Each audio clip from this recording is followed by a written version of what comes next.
UN 영어뉴스. For cities putting disabled travelers first. With 1 in 6 people living with disability, ensuring that cities around the world are accessible to all is vital. But which cities are doing it best and how? What do disabled travelers look for when choosing a city to visit?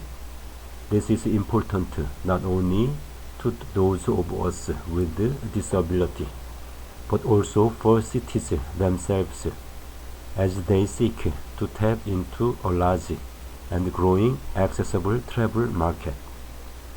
In 2018 alone, the value of the so-called purple pound, the spending power of disabled people to UK tourism, was estimated at 15.3 billion pounds, while 27 million travelers with disabilities in the US took 81 million trips and spent $58.7 billion in that same year.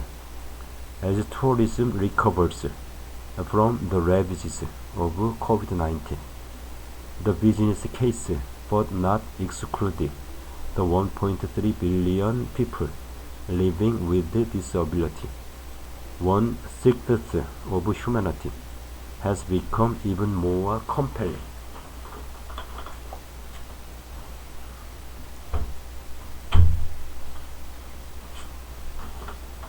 A wide-ranging survey by the valuable 500 of 3,500 PWD in 5 countries, the US, UK, Australia, China, and Japan, around their travel habits and experiences, provides invaluable insight into this question.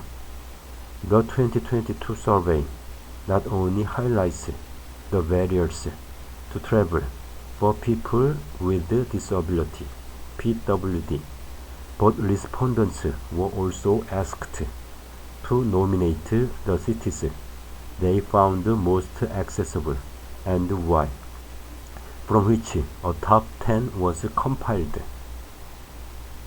The resulting data provides great understanding into what makes a city attractive to disabled travelers, from the range of accessible accommodation to the availability of accessibility information. Here we explore 4 of the top cities, explaining what makes them a good place for PWD to visit and bringing additional insights from knowledgeable residents and visitors.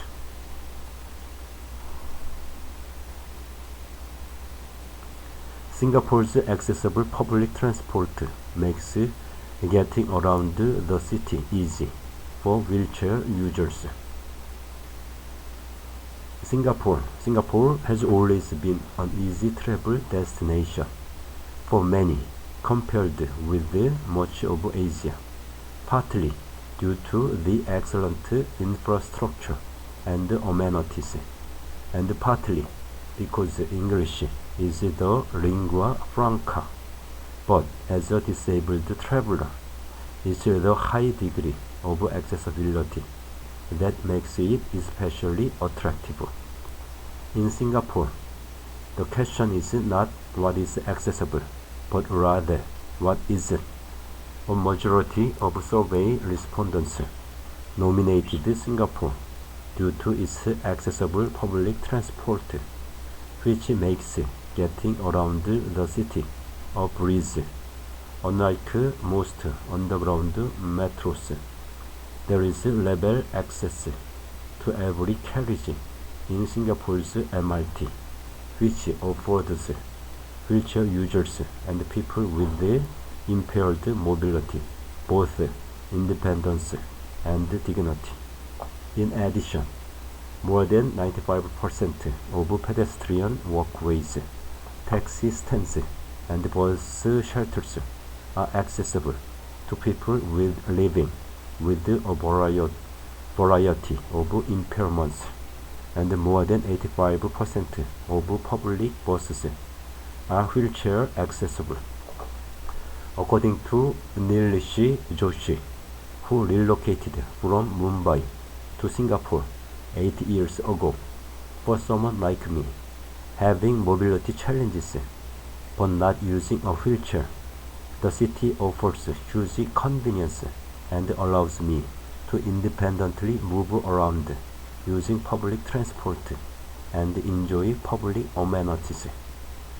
Deaf and hearing impaired public transport users are also well catered for, as deaf resident Adrian Yap remarked.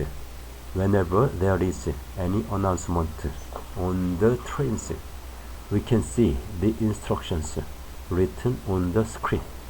Yap also noted that train officers are well trained to communicate with the deaf people, underscoring the importance of disability awareness training. Gardens by the Bay in Singapore is fully wheelchair accessible. Overwhelmingly, however, the most important factor for survey respondents was not physical accessibility, but being treated with understanding and respect. This sentiment was echoed by Joshi, who said, while infrastructure and government spend is one thing, another major aspect that makes a big difference for mobility challenged persons are the people of Singapore and their culture, always smiling, welcoming, helpful, and soft-spoken. They make a big difference for PWD to feel accepted and looked after. One of Singapore's major tourist attractions, Gardens by the Bay, a unique and enthralling complex of horticultural displays, is fully wheelchair accessible. There is a free shuttle service for wheelchair users and wheelchair rental for just $2 per day, indicative of the increasing importance of intergenerational travel, particularly among Asian communities. The city's newest major attraction, a phenomenal architectural feat connecting the colonial-era City Hall and former Supreme Court to create the National Gallery, is a model of accessibility. It has a comprehensive, downloadable access guide developed with the Disabled People's Association of Singapore, which allows visitors to plan their visit and source information on the accessibility of specific exhibitions or festivals. Las Vegas, the visitor economy, not just tourism, but also the enormously valuable MICE market, is all important to Las Vegas. Tourism accounts for 20% of Las Vegas GDP, compared with a national average of 6% and 30% of jobs, double the national average.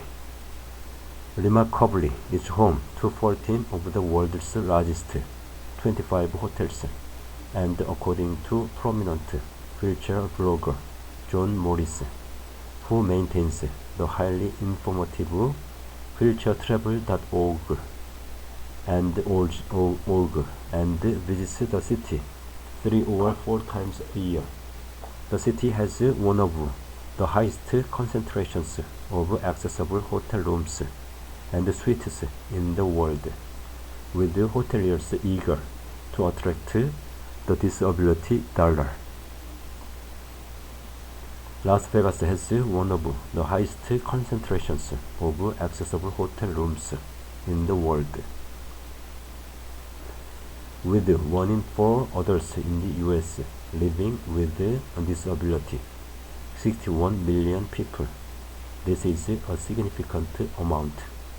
Many Las Vegas hotels also have a designated Americans with Disabilities Act ADA specialist to assist guests with disabilities and make sure that the hotel doesn't fall foul of the ADA in this litigious country.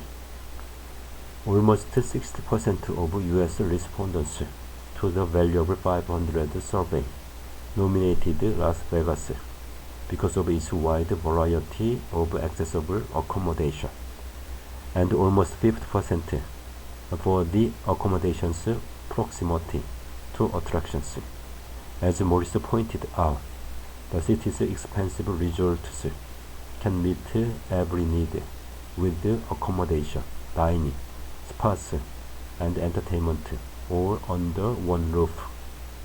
Casinos and showrooms cater well for both wheelchair users and visitors with other impairments. Staff are trained to assist vision and hearing impaired people at the gaming tables, and craps dealers will place bets for those who need assistance. Bingo can be played using braille or large print cards, or even using electronic machines.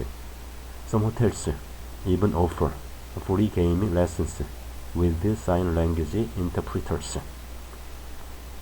The city's other main attractions are also accessible, including the High Roller Ferris wheel, the tallest observation wheel in the world, hot air ballooning, and the Slowzilla zip line and zoom line, reviewed by Morris.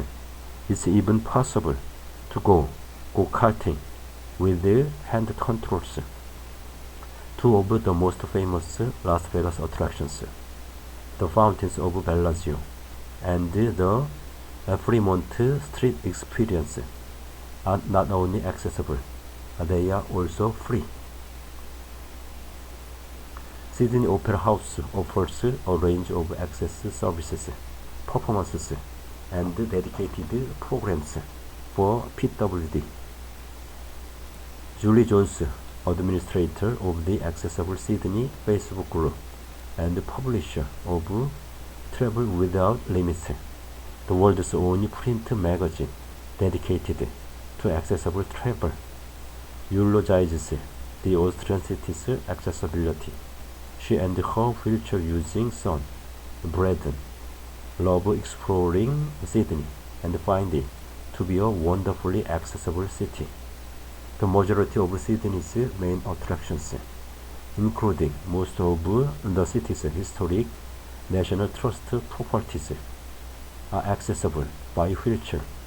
The iconic Sydney Opera House has a suite of accommodations for people with access needs, including accessible performances, access programs, and tailored mobility tours.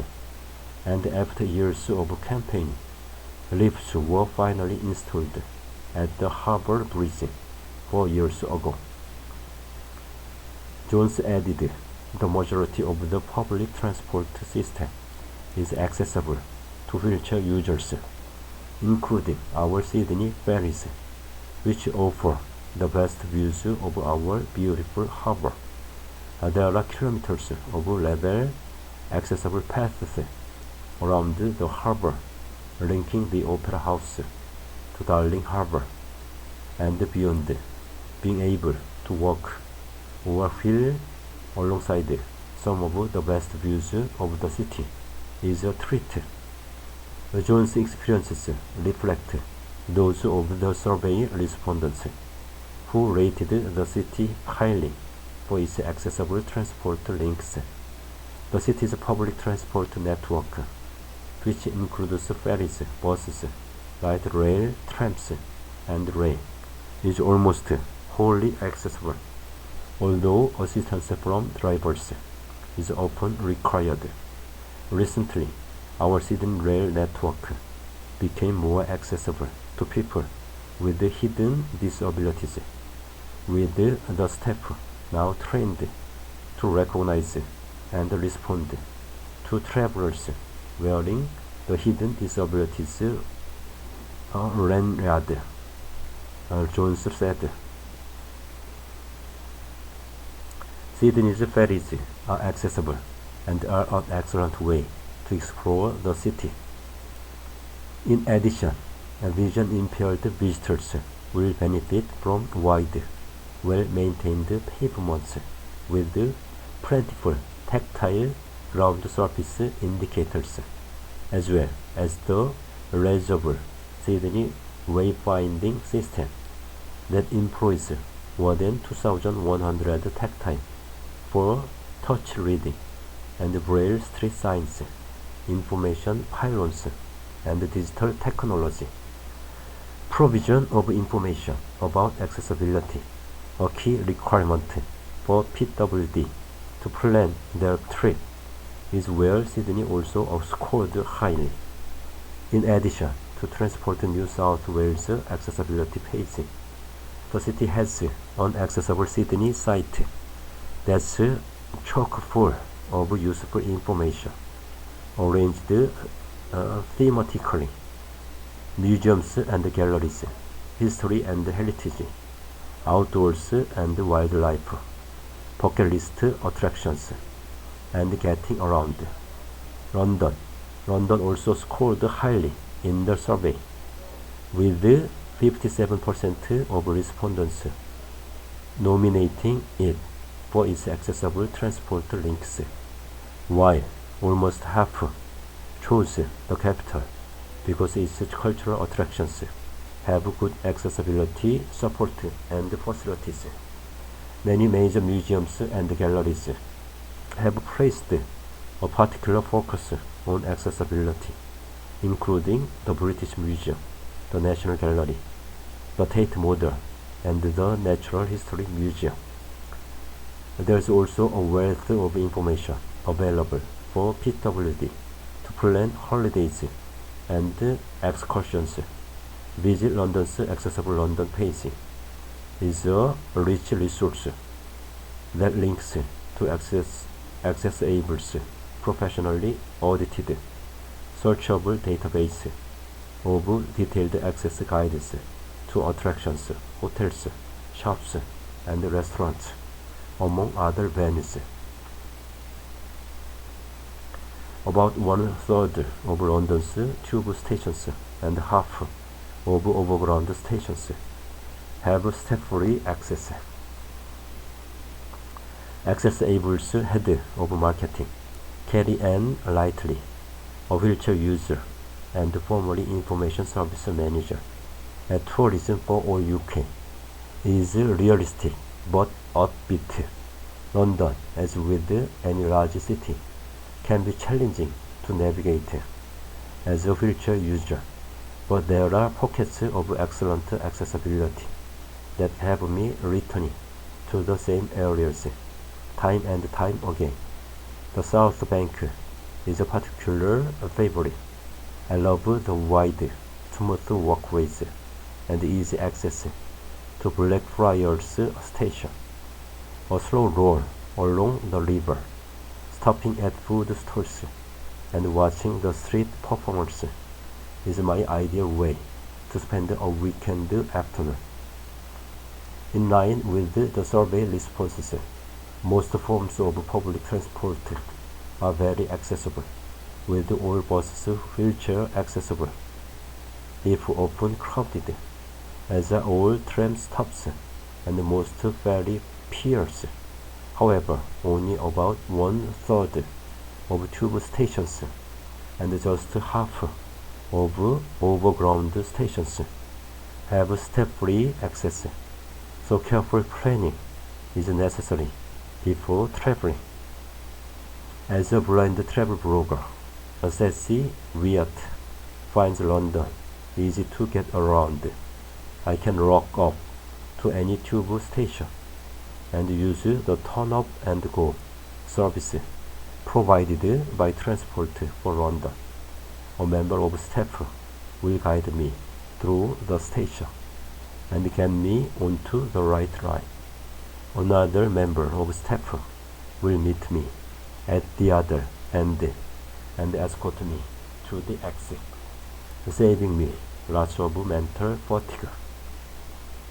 She recently tested the newly opened Elizabeth line that runs to Heathrow Airport and noticed that while there is a lot less seating for able-bodied passengers, there is now much more space for guide dogs, wheelchair users, and passengers taking luggage.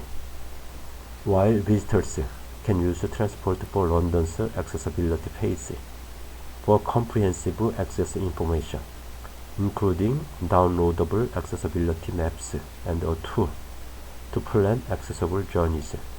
Wyatt relies on TfL Go, a fully accessible and useful app allowing you to plan a journey and use the step-free category to give you the most accessible routes via bus and tube across London.